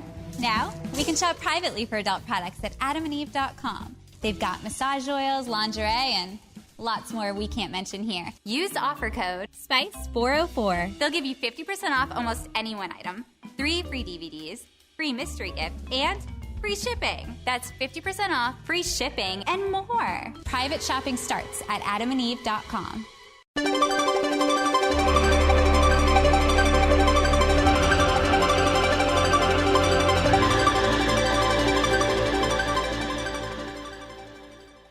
The Turnpike Sports Book Report is brought to you by BorgataSports.com. Your favorite casino is now your favorite sports book. Available anywhere in New Jersey, BorgataSports.com. Sign up at BorgataSports.com using our promo code PIKE, that's P-I-K-E. Make your first wager of $20 or more and you'll get $100 in free bets. That's $100 in free bets when your first wager on Borgata Sports is $20 or more. Get into the action with BorgataSports.com. Must be 21 years or older and in New Jersey to place a bet. Terms and conditions apply. Gambling problem? Call 1-800-GAMBLER. And welcome to this week's edition of the Turnpike Sports Book Report, where we're going to go through the state and national reports for sports betting industry. We've got launches and licenses to talk about. We've got, we have over 15 states setting state records for handle in January. We're going to hit some of those in this week's report. And I'm not sure if you're going to hit on it, but I just read the news that the USFL will be a bet on property in 15 states, at least. Well, we are leading off with the USFL. Oh, so, okay. All right. I called it, huh? Yep. All right. So we're going to start off with the USFL here. Again, for everyone who hasn't heard the news, I think everybody in the betting industry has heard the news that the USFL issued a press release, or Fox, I should say, issued a press release stating that 15 states have already confirmed that they will have legal regulated betting on USFL games. Great. Now, they're going to increase the number of states that are going to be doing regulated betting on the games. But again, the initial roundup of states, there's 15 of them. And I have to admit, I've been looking at the USFL, and this is the first league that has started off with an eye toward betting.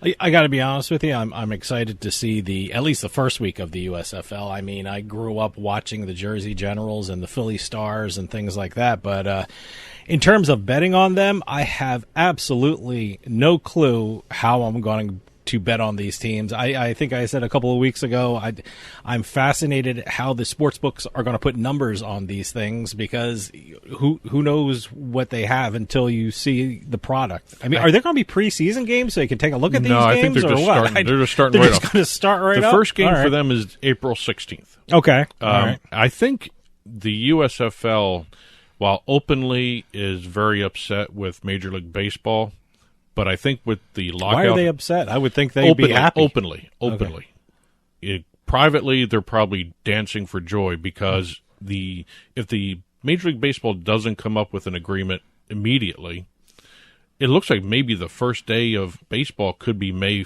1st, May 2nd, and the USFL may have a couple of weeks all by itself to get some betting revenue going. Well, look, I mean... As well as ratings, I'm excited because, with baseball not starting on time, I'm glad the USFL is there to take some of my attention away. Certainly there's basketball, there's hockey, there's a lot of things that you can watch.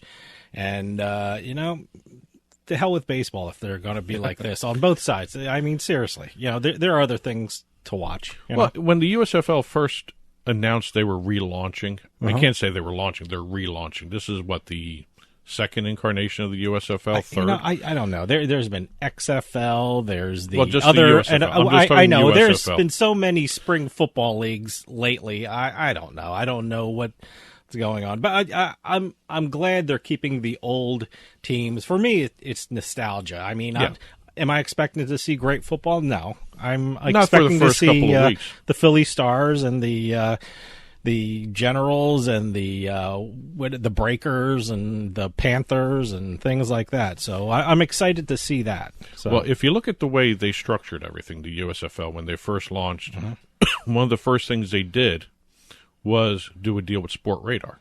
Sure. Data. I mean, look. That immediately told me betting right there. Yeah. Also, if you look at their trademarks for the teams, the new ones, the new trademarks, all include betting. As services. That's part of sports today. 5 of the 8 teams are in legal sports betting states.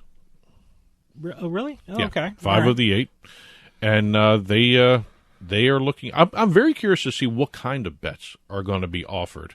I took a look around at some of the states like New Jersey and Pennsylvania. They have not listed any type of betting for the USFL. As a matter of fact, at the time we're recording this, I looked through the New Jersey's approved sporting events list for betting. USFL is still not on there. Oh, okay. Well, so they're going to be issuing an update. I'm sure of that list. They're going to update. Most of these things are. Yeah. I mean, we're looking at. Like I said, I mean, I think the sports books are really going to earn their money when they put some of the numbers on the spreads and the over-unders and the things like that, because I frankly don't know how they're going to do it, because I don't even think the teams have even practiced together yet. So I'm very curious to see the numbers when they come out. And also with normal football, like the NFL normal and college, football? I guess you can call it that. Well, the USFL is in one location. There's no home team advantage. Sure. And I'm curious to see how that affects the lines, because a lot of times you see odds makers looking at the home field advantage as well as just the individual players for the props and all that. But with no home field advantage, I mean, what do you do with I mean, it's going to be interesting. The opening lines. I mean, it's going to be very interesting to see. And also, I don't know if anyone. Well, I guess if you're familiar with the college players that got drafted, you could probably make educated guesses on the prop betting. I don't know. I just don't know. I just don't know anything idea. about how these offenses are going to look. I don't even know what kind of offenses they're going to be It'll running. be fun to see. I know they have a podcast out now. The USFL has its own podcast. So, that might be helpful. They actually are on like 10 or 12 episodes already. Oh, now. really? Yeah, Okay. They were doing it before the draft started. I'm going to have to take a listen because, like I said, I don't know too much about these teams, how they're made up. I know the coaching staffs of the different teams, but I just don't know the players. It looks like it's going to be a very fun league, at least at the beginning. I hope so. I hope it's successful because the USFL was actually a really good spring football league. It was very good. I mean, they had Hall of Famers in it. Yeah. I mean, Jim Kelly and Doug Flutie played for Jersey Generals and things like that. It was pretty good. Well, they had the right way to make the league. Reggie White played. I hope they do something similar in terms of how they make the league this year too. I mean, they don't. I haven't seen too many big names. Other than on the staffs, the coaching and the front office, in terms of players. Well, we'll see. It could be a fun league. You never know. But let's move on to some of the record numbers that we just talked about. Before we get to the New York numbers, New York is constantly setting records here and there, but Nevada reported both a total handle record for January, $1.11 billion January total handle. Mm-hmm. That's their fourth consecutive month of $1 billion or more handles. They're doing extremely well. Yeah, I don't know. They're doing great. They also had a mobile monthly handle record of $786.8 million. Mm-hmm. That's one of the highest I've seen for mobile handle for Nevada. I mean, I'm talking about percentage-wise. Sure. That's the percentage of going to mobile versus traditional retail, whatever you want to call it, seems to be shifting more and more to the mobile side.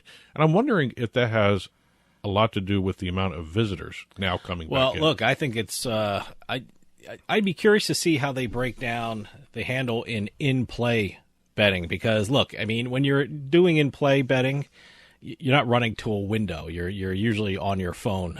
So I'm curious to see how much of the handle is the in-play betting. Well, I don't know if Nevada separates it out like that. I don't know. So, but that's every state does it differently. So. Well, other states that have set records in the month of January, New Hampshire monthly sports betting handle record of $99.5 million. They also set a record for online handle in January of $81.6 million. And New Hampshire is all DraftKings. It's right? all DraftKings. It's all DraftKings. And also revenue record of $8 million. Oh, okay. Virginia reported a record monthly handle of $485,544,000 in January. To date, Virginia is now over $3.7 billion in handle. Wow. Okay. They are closing in on that $4 billion mark very quickly. Great. Colorado, record monthly handle in January as well, $520,720,000 in January.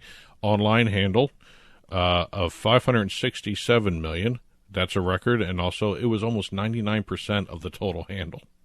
Boy, a lot of records in January. I don't know why January is. I know it's Super Bowl betting that's adding to it. Okay. Well, we had some great NFL games too. Yes. The great NFL playoffs, all so, that stuff. Yeah, that was a lot of fun. So, one thing that did take a hit for Colorado was the table tennis market. I know you like the table tennis reporting. Yeah, well, it fell to eighth place. That's interesting. Usually it's fifth or sixth. I'm amazed that it's that high as a bet sport in Colorado. What's the other state? Oregon. Yeah, they love their table tennis there, but it's usually fifth or sixth. Now it dropped to eighth. Huh? $7.5 million handle. That was eighth. It's still pretty good. That's pretty damn good. It's shocking for table tennis. I can't get into table tennis. I don't know. They why. even had retail betting on table tennis. They had table tennis represented 1.3% of the total handle for the state. They had an online handle of $7.5 million, retail handle of about 12,000. So somebody was at the teller window doing it. I've never been in a sports book in Colorado, and I'm curious to see if the retail sports books in Colorado actually show table tennis. I don't know. In the thing. I actually have never looked. The only time I saw table tennis, it was streaming. I forgot which sports book I was looking at it because I was just curious. I'm not interested in table tennis or anything like that, but I was trying to find out what the big deal was that everyone's betting on it, and I looked at it, and it was just a table with two people hitting the ball back and That's forth. all table You didn't even tennis see is. the players. You just saw Oh, the you just saw the table. ball? You just saw the ball. You just saw the table and the ball going across. Well, I So, know for you a while, Rush Street Interactive, their brands, Bet Rivers and Play Sugar House, were both showing it. That might have been the place I saw it. So. Yeah, because I was actually streaming it on the online sportsbook. So I remember I watched darts in Unibet. Oh, yeah, darts. I saw darts one time. They just showed the board and the darts hitting it. Mind you, no players were even shown. They just showed the board. So, well, let's talk New York. And I think when you're talking can we New just York, say New York broke another record and just, move on? I think when you talk New York, the operative word is billion. Yeah, oh, yeah. Absolutely. They were the fastest to $1 billion. Sure. The state was the fastest to $2 billion in handle. Mm-hmm.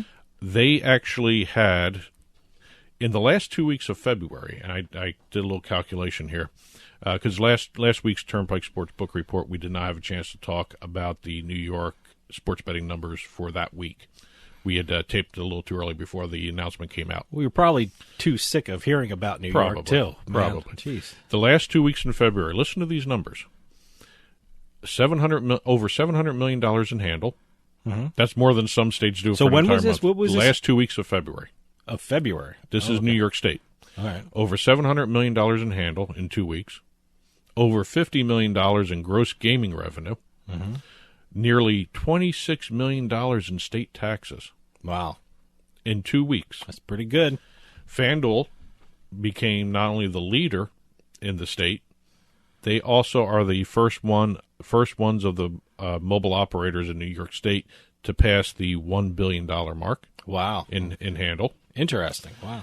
When I think of New York, I always think of Caesars because they just constantly are advertising. Well, Caesars had that early lead. They had that early lead because of the advertising blitz. FanDuel always comes up from behind. I tell you that because in New Jersey it was DraftKings for a long time. Usually, mainly because they were the first mobile sportsbook to go live in New Jersey, and they were number one for a long time, and then FanDuel just overtook them. Well, FanDuel is the example of first to market doesn't necessarily mean first in the market. Yeah. So. Because if you look at Caesars, and this is kind of indicative of possibly some brand recognition issues, too. Mm-hmm.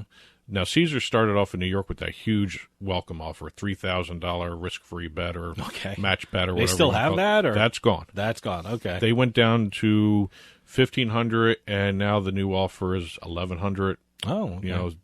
And if you look at the way Caesars operated in New York, the first couple of weeks, it was Caesars. And that was the advertising blitz. Mm-hmm. Then you had sort of about the third or fourth week in January, moving into February, Caesars started dropping a little bit. Mm-hmm. The handle started going down. Then you see FanDuel and DraftKings starting to go up. And now, at the end of February, we do not even have Caesars as one of the top two. Wow, interesting. It's FanDuel, DraftKings, then Caesars. And it's kind of interesting that towards the end of February, when Caesars did their earnings call, mm-hmm. The CEO, Tom Reeg, said that they will not be advertising as much. Well, yeah, I didn't think they could keep that up because, I mean, living in the New Jersey, New York area, I mean, they were everywhere. I mean, every hour you saw a television commercial, you go outside, you see billboards. I saw a bus with the bus wraps, Caesars, the bus wraps. I mean, it was just incredible. So, yeah, I didn't think they could keep it up, but they had one hell of an ad campaign, though. Well, I think Caesars is an example. You know how I just said FanDuel was an example of first to market doesn't necessarily mean first in market. Mm-hmm. I think Caesars is an example of a brand that may need the extra advertising push to keep it where it is. Yeah, we'll see. I mean, if you look at the numbers, Caesars went from 38% the third week in February market share to 19%. Wow, interesting. So, it's dropping. And I have to take a look at FanDuel. They must have some really great promos to have them jump out like that. I think it's all name recognition if you think about it, because there's a lot being said for the Caesars offer when it first came out. They dropped that offer. I think the offer may have been a little too over the top, but it got them to number one. Right? Hey, it worked for them. So it again, we'll keep an eye on that. But again, Caesars dropped from first to third over the course of 50 days, basically. Yeah. And, we'll just have to keep an eye on how they're progressing. Let's talk some launches here. Lakeside Hotel and Casino in Osceola, Iowa. Oh, okay. They have launched the first retail DRF sportsbook. Okay. What's that mean? Daily racing form. Oh, okay. That's right. Okay. They have DRF Bets, which All is right. their online sports book. They now have a retail book in Iowa. That's I guess that's technically their second book if you want to count the online launch in Iowa. Mm-hmm. So they have... I got to check out where Daily Racing Form Sportsbook. Well, I guess they're calling it DRF. So DRFbets.com. Yeah, I want to check what states they're in. It's actually very, very interesting sportsbook the way it's set up. Because it's an offshoot of their DRF Sports website. Okay. And the DRF Sports website, you want to see some information, take a look at that website. All right. That is a good website. All right, I'll check out DRF Sportsbook. Over in New York, we just talked about their numbers. The 8th of the 9 online sports books launched. Okay. In New York. All right. Resorts World Bet. All right. They're partnered with PointsBet for the platform. Oh, okay, good. I like PointsBet. So Resorts World Bet. So who's the last one yet to launch? Ballybet. Ballybet is yet to launch. They will be launching in the next couple of months. No real hard deadline on when they're going to be launching. But again, it'll be sort of kind of interesting to see exactly what Ballybet does in the market, because a lot of the other books are actually starting to gain a little bit market share. And I don't know whether that's because of what we just talked about with Caesar slipping. Mm-hmm. Rush Street's still a solid 4 in the state. All right. So we'll see exactly what kind of damage Resorts World Bet does in the marketplace. Talking about some other licensing, Kindred, which is Unibet. Okay. I like Unibet. Unibet, I love Unibet because I love the way it's set out. You go to a Unibet Sportsbook online, and everything's right there for you. It's great. It's no, boxes and things and special offers and this and that and the other thing. You got the game, and you got the numbers laid out in front of you. I love the way it's laid out. And also during the games, very simple. On some of the sports, during the games that are going on, if you click on the game, you get a graphical representation of the field. Oh, okay. Which actually shows ball movement and some other data points. Perfectly on. I have no idea if they have that. I've actually done that. I bet on them, and I left and watched the game. So, well, Kindred has obtained 9 of the 10 available limited event wagering operator licenses in Arizona. Okay. They're in partnership with the horse racetrack Turf Paradise. They're going to be opening retail books at Turf Paradise, Brookside 2, Charlie Sports Grill, Gallagher 16th, Gallagher's Baseline, Harold's, R.T. O'Sullivan, Boston's Bar and Midtown Tavern. Okay. So they're going to have 9 retail books throughout Arizona. I don't know if they're doing the Unibet brand. I would assume it's Unibet since that's their sports book. Mm-hmm.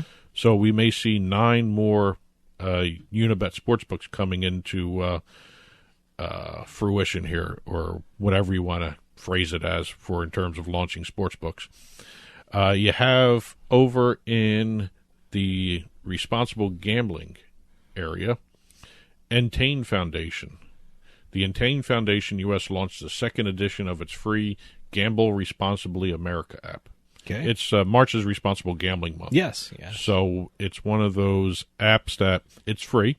Okay. And it will provide you with resources to help deal with problem gambling. Good. And they've actually added features in English, Spanish, Cantonese, and Mandarin Chinese. Wow. Okay. So they're expanding their reach. That's great. No, they do good work. So good for them. And as the sports betting increases across the United States, expands, more of these apps like the Entain Foundation. The Entain Foundation app is great. Yeah, no, it's great. They're doing great work, and it's certainly a welcome addition to the responsible gambling initiatives in this country. It's great. And FanDuel has launched a new responsible gambling initiative. They're going to have TV spots with Craig Carton. Oh, great. As well as some other tools that are going to be added onto the website. Good.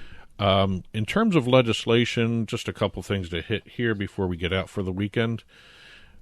Let's see. We have Senator Joe Addabbo. Yes, he was on the show, last year before everything started with New York. I think he's one of the pioneers of New York mobile gaming, so good for Joe Addabbo. He's already moving ahead to try and expand the gambling market. Good. In New York State. He's filed a online casino bill. Great. To expand to online casinos. Assemblyman Pretlow, at the end of the week here, actually introduced a bill to, I don't want to say expand, but do another round of licensing for more sports books. Great.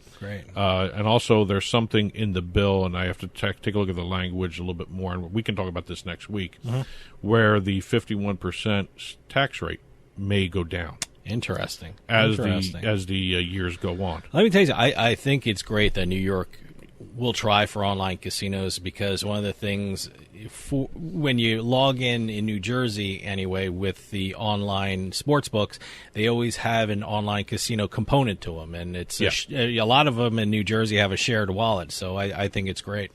Well, we'll see exactly where that goes. I mean, New York is always looking at expanding their market. Great. Yeah, I'm waiting to see what happens with the New York City casinos. Yeah, the Manhattan casinos. I think there are 3 licenses available in the New York metropolitan area. I think even New Jersey is now talking about a casino in the Meadowlands. So a lot of gambling expansion in the area. A couple deaths of bills to respond to report on. Okay, all right. South Dakota lawmakers killed the statewide mobile sports betting ballot measure proposal. Betting will remain restricted to Deadwood and tribal casinos.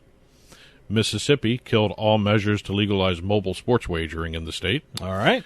Right now, only 2 of the 26 casinos in Mississippi allow on-site mobile sports wagering. Both are MGM properties. Okay. So I guess you can say BetMGM has a little monopoly on mobile betting in the state. Looks like it. Virginia lawmakers formally killed a bill to permit betting on in-state college sports. Okay. So there will be no in-state college betting on in-state college sports teams. Yeah, New Jersey has that. Yes. I mean, we can't bet on colleges or universities that are located within our state borders, and we can't even if a non-New Jersey college or university is playing an academic, or not academic, but a collegiate event in the state, we can't bet on that collegiate event in the state. So, and last topic for today is the DraftKings being fined $150,000 by the New Jersey Division of Gaming Enforcement for proxy betting. Okay, yeah. They had a bettor in Florida reportedly placing bets by having someone else go in New Jersey, go into his account, place the bets for him. Yes. And what happened was... That is illegal. This was happening over a couple of months. Okay. And what was going on was there was an indication from this account, somebody was logging in Florida and then logging out. Okay. And then immediately after, there was a login of the same account in New Jersey and bets being placed. Yeah. And this was a big bettor. Okay. So a VIP bettor, whatever you want to call them. And it was reported to the New Jersey Division of Gaming Enforcement, and a fine was issued for $150,000. DraftKings acknowledged it. They're going to start working on measures to not allow this in the future.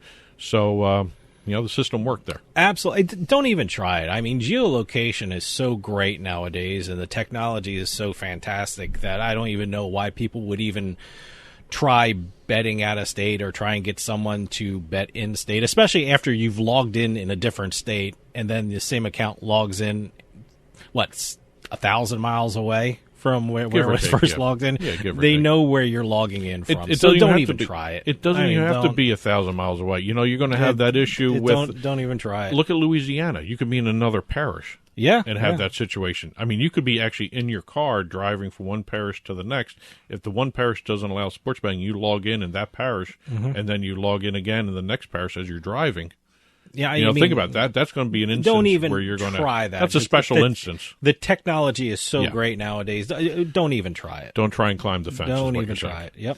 Well, that's it for this week's Turnpike Sports Book Report. Please keep those press releases and news stories coming in, info@turnpikesportsradio.com. If you've been following along on the television side, we've had more stories on the news ticker scrolling along the bottom of the screen, and also you will see a print version which has even more stories on our Turnpike Sports blog. Just go to turnpikesportsradio.com, click on the blog button, and you will see a print version of the weekly Turnpike Sports book report up there, probably about an hour or so after the book report issues. And that'll do it for us this week. We'll see you next time on the Turnpike.